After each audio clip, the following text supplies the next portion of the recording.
So this is the last presentation for today, and I will be echoing a lot of what was already said, but I hope maybe with a slightly different angle. So as mentioned on the slide, my name is Agnieszka, and I'm Director of Product Research at Codility. So I'm a unique, I would say, or an unusual participant of events like this one, because I do not represent recruitment in my company, but since Codility is in the middle of recruitment process for many companies that recruit engineers, we have a lot of insight in what works, what doesn't, and where the challenges might be. And that's what I wanted to share with you based on data. So maybe briefly about me, so that you know, if not a recruiter, then whom. Privately, I'm a mother of two, so I spend most of my day when I'm home outdoors, or watching Marvel or Lego Ninjago recently. I don't know if it's a big thing here. It's a big thing for 5-year-olds there in my home. But at work, I'm fortunate enough to work with a team of fantastic young data scientists, and we spend our days working on software usage data, building machine learning models to help our software to be most insightful, but also collecting data from the market. And based on the things that we see in our software, as well as multiple conversations with our customers, we collect insights, and thanks to them, I managed to speak at conferences and events like today. So what do you need to know about 2020? Then you already know it, right? And all the speakers have mentioned. Challenges there, definitely. So many job openings for developers and just so few university graduates to fill them up. So what companies do typically is they open to candidates from non-traditional schools. So, you know, boot camps and online courses. And more of the companies open to remote work in whatever shape or form, right? Is it one day, full-time? That depends on the company. And all this demand really overheats the market, and our customers complain very often about things that were also mentioned here before, like inflation of salaries and titles, very aggressive recruiting practices that deteriorate employee loyalty, if so-called, or at least making them very much willing to switch at any time, far earlier even than we'd expect. And on our side, when we look at the way people recruit their developers, we can see so many good candidates being screened out from the process for the wrong reasons, basically not based on their skills. Candidates dropping off because the processes are too long. At the same time, bad candidates happen to progress in the funnel further on and later waste a lot of time for interviews, a lot of time for the in-house recruitment technical team. And finally, we can see customers also compromising and employing sometimes teams that do not necessarily meet their standards and expectations. So I know we've talked a lot about sourcing and making your pool as big as possible, and that's definitely an important approach. But what we would like to encourage you to think of is another thing you can do is you can try to optimize the funnel that you already have and get the most out of it. You've worked very hard to put people in that funnel. How about making it even more efficient? And things you can do are, there are so many ideas. First of all, make it as short as possible. The data shows that making recruitment process shorter by even 2 days already impacts your offer acceptance ratio. And there is a lot to cut from, because the average time to hire for a developer is 41 days, which is extremely long, especially that 60% of developers are mentioning they have dropped from a recruitment process at some point of time because it was just long, not that much feedback, and not much for them. And well, if you ask how long should be the recruitment process, I don't have a good answer for that. I think it a lot depends on the company, the standards, the expectations, but we do know that the best candidates are off the market within approximately 10 days. So getting as fast as possible is always a value. And obviously, if good candidates drop out, there is a higher risk of of making the wrong hire, which is extremely costly, and it's a cost of approximately 30% of annual salary of the person that you have hired. So your company pays a lot for a potential mistake. So get the qualified candidates as fast as you can. We already know that, tick that. Be as independent from the in-house tech team as possible. They are an essential part of the process. You can't hire a good engineer without their assistance. But maybe if they have to put less time into it, that would actually be more efficient. So instead of doing 40 interviews, if they could do 4 ones, there would be more openness to that, and it would be less of a bottleneck for you and your process as well. And then obviously exceptional candidate experience, from our perspective, it's especially important for the employer branding, because if the candidates that you do not accept or even leave the process for some reason, leave with a good impression and spread the word, then your sourcing in the future is just simpler. But one of the questions that were asked here before this event, when you were submitting the questions, the question that drew my attention, since I'm a researcher, was what else? All the other things we have watched on the slides and different approaches. So we were thinking, what else could make a difference? And here I would like to share with you some survey of our own we have done this year. We talked with over 2,000 developers all over the world. And just to briefly show you the sample, that, so that you know where the data comes from, you can evaluate whether it's valuable for you or not.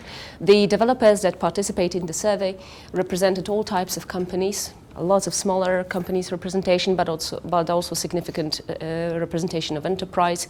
In terms of seniority level, these were people of varied experience, and this structure sample in terms of seniority is similar to what Stack Overflow is also reporting on how the population looks like among developers. Maybe slightly, the seniors are slightly overrepresented by like 4 or 5%.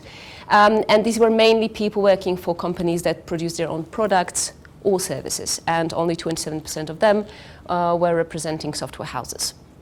So the first thing we asked, and then again, going back to what Anton already said, was, do developers like what they do?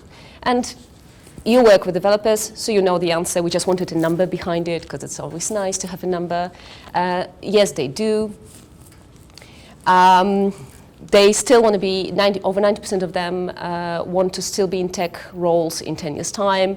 They might want to be seniors, they might want to be principal architects, they want to be, I don't know, some want to be team managers or CTOs or start their own companies, but they still want to evolve around development. In the same time, it's another thing to like their job or generally career, and another thing to like the place they work in. And what we've noticed is that the longer the developers are with the company, the less happy they are. So if you just join a company, it's a honeymoon phase, and obviously, you know, your satisfaction is over the roof. That's a good place for you. You're going to be good for that place. But with time and time, with more and more moments of truth, well, you have to reset your expectations, and the satisfaction level drops down. So that's the reason why we should pay attention to it, because what you can do in 2020, apart from widening your sourcing pool, is to try to engage and retain the developers that you already have in-house. And how does that, how can it be done? Well, first of all, people who want to stay with the company are people who feel supported, right? So I just wanted to stress the importance of this kind of very soft aspect of work. And this comes as #1 factor everywhere. So the crucial person that will generate the experience of your developers, and then your brand image as well when they leave and talk about working in your company, is the persona of their tech manager. And the tech manager, as it turns out, is not based on expectations of the developers, not necessarily a master of code and an expert in all frameworks and languages, but a master of soft skills. So a person who's great at giving feedback, always there for the team, supportive, they don't feel left out, they, if difficult situations occur, they know the person, the tech manager has their back, and also a coach for the team that helps them grow. And this is very much in sync with what also some of the Google reports are presenting. There has been a recent report on Project Oxygen that Google has published on their own most successful technical managers, and it turned out that the soft skills and leadership skills are the ones that make them strive in the company and drive the change that was needed. The another thing was, obviously we asked, who's your dream employer and why? And I'm not going to give you the list of brands because I think you could just snap, name all of them here in that room. But we were interested in the why. What makes the company the place you want to work in? And the cool thing about this was that they could write it. We didn't have a list of things you could choose from, but you could actually write your own story. Why is that one important to you? And some of the things that came on top of the list are pretty to be expected, right? I mean, I want professional growth, I want to use newest technologies, I want proper salary and benefits, etc. But what surprised me personally was that all these factors were overshadowed by how often they mention work culture. So again, something very soft and not very measurable. And since we had open answers, I have this privilege that I can share with you some of the things they meant as work culture. It was not just a tick. So when they spoke about work culture, they mentioned things like a company treats engineers with respect, as their most valuable asset, people that should be listened to and not just told what to do. We want to be able to take chances. We want to have a normal person to drink coffee with and not just sit in a cubicle and do whatever I have to do. Yes, I want a proper work-life balance, obviously. So honestly, these are very basic things. I mean, these are not, beanbags and gym memberships and cool stuff like that. These are normal human stuff. And the reason why it came up so high, I mean, there might be few reasons for it, right? Well, first of all, if you want professional growth, you want to do something new at your work, you need to step out of your comfort zone because you're doing something you've never done before. When you do that, you're always at the risk of failure. I mean, there might be a great success behind it. There is slight risk of, falling down. And you can only do it in a safe work environment where failure is acceptable and you can take chances and you can learn from them and not be punished. So that's one thing. And the other thing I think that might be shining through this number is the fact that today many developers don't experience this positive work culture in their current companies. And that's something that really makes a difference. So it's not about promising family and inclusive membership, just like Charles mentioned. This is a little bit of a fiction. They just want a healthy place to work in. The second thing that really makes the developers consider staying in the company longer is feeling that they have a future in this specific company. And what does that mean? So it's to be remembered that today developers do so much more work than just coding. I mean, over 70% of them mentioned that they help other teammates solve technical problems. And then 30% of them mentioned that they run one-on-one meetings, right? So they are slightly more senior probably. And then they organize workshops and share knowledge. This is not coding, really. This is already an element of the soft skills, something that is far more general, far more comprehensive, and that actually makes you destined to soon become a senior, soon become maybe a tech manager if that is your choice. But in the same time, 63% of developers don't really know how to get promoted in their own company, with 22% of them saying they have no clue whatsoever. So if they have no clue how to change their position and how to have how to gain from this development that they have, they will obviously be more susceptible to switching, right, and aggressive practices of our competition. So this is a huge gap that could be potentially changed. And then we talked about how much professional growth means to developers, basically staying at the edge of the curve and then being always up to date, learning new skills. But 30% of developers mentioned that their current employers don't provide them any support in learning and in upgrading their skills. So these are things that really make them feel they are left behind, especially if they hear about alternative approach to that in other companies. And these are all things that could be taken care of and also mentioned during those preliminary interviews that you are having with your candidates. I'm sure you're doing it on a daily basis, but still these are numbers that prove you're right if you do that.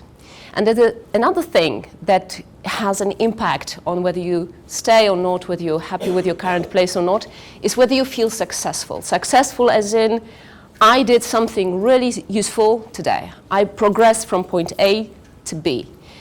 So the question is, do developers feel successful at all at work? And it turns out they are the happy group that, yes, experience the sense of success. And 21% of them mentioned they experience the sense of success on daily basis. And then another 57% twice a week or more. So what can we do to ensure that our developers are among those who experience it every day? And I have a few questions then, maybe. Which of these factors mentioned on that slide you think could actually correlate or impact the sense of success for a developer? And maybe a quick show of hands would be useful here. Would it be years of experience in coding? That would differentiate maybe the more junior from more senior. Okay, not many for this one. Way of testing the code, how you test the code. Okay, more hands up. Working for product company versus software house. So interestingly enough, spoiler alert, we don't see any pattern here in the data at the moment with the type of company you work for. Size of the company. Okay. And then using ways of working methodologies like, for example, pair programming. Okay, you have a very good intuition. I mean, you're really working hard in this business. So we noticed two big patterns. There are people who work in test-driven development, are people who have this higher sense of success. And just for those of you who don't know the phrase, test-driven development, in short TDD, this is this way of approaching the code when you first establish what the code is supposed to do. Then you write a test that verifies whether the code is doing what it's supposed to do. And only after that you write the actual code. Right? So this is what we see, is that among developers who experience sense of success every day, we have the highest representation of people working in TDD.